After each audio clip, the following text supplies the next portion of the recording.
saliva samples unless he wished to do so. He volunteered those samples to the police. We thought that spoke volumes in his favour. But Hanratty relied upon an alibi that went disastrously wrong. He said he left his basement room in the Vienna Hotel on August the 22nd and then set off to sell some stolen jewellery, spending the night 200 miles away in Liverpool. But he couldn't say where or with whom he stayed. His defence team became increasingly worried. Sherrard said to him, "I want you to go in the box, Jimmy." Well, he said, in that case, he said, it's looking a bit serious, you know. He said, well, in that case, I'll tell you the truth.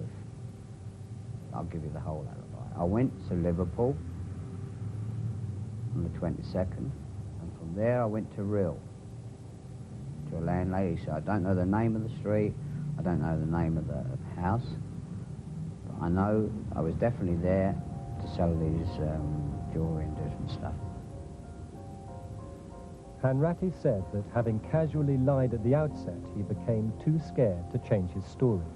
Now he claims to be telling the truth, but the new Rhyl alibi was not promising. All Hanratty could initially recall was staying at a guest house with a green bath in the attic from where he could hear trains. So in mid-trial, investigators began hurriedly checking the guest houses of Rhyl, and in Kimmel Street, near the railway line, was Ingledene, run by Mrs. Grace Jones and her daughter Brenda. The gentleman called and showed my mother and I a photograph, you see, and asked us if we recognised the person on the photograph. He seemed familiar to me, but my mother was, you know, confident that she knew him.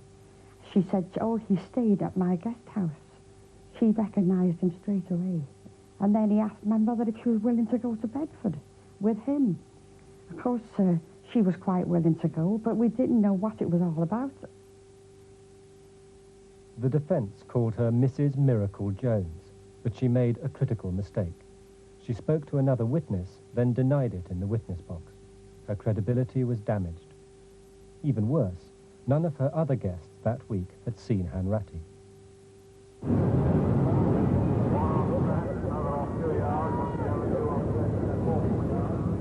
But how good was the Rhyl alibi? Hanratty recalled going first to the fair, hoping to see a friend who always parked his black taxi out front. But that particular evening, the taxi wasn't there. It was back on the fair the next day, but it was definitely not there on the night of the murder. I believe that he did definitely come to that fair to look for me.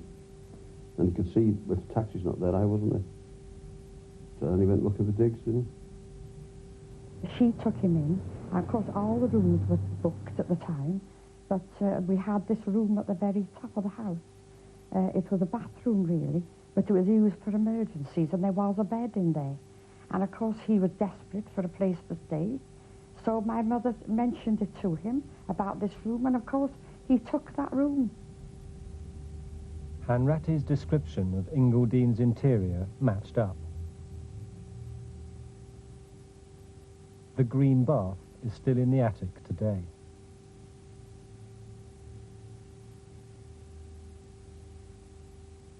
But why did none of the other guests remember Hanratty? I mean, the people were there in the trial that had stayed here the week that Hanratty was here. They were at the trial, but they didn't recognise him because he wasn't in the dining room having breakfast. There wasn't any room in the dining room. And he was the only man that had breakfast in our own living room. No one else had breakfast that season in our own living room. But Hanratty's alibi did not ultimately depend upon Rhyl. It is often said that Hanratty changed his alibi from Liverpool to Rhyl. That's really not quite right. The substance of the Liverpool alibi was maintained. Even before Hanratty reached Rhyl on the crucial evening, a sweet shop assistant had placed him in Liverpool only about 4 hours before the crime began in Buckinghamshire.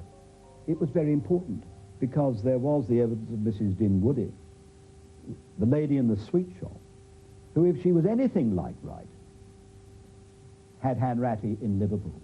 He couldn't have imagined or have invented that episode, and it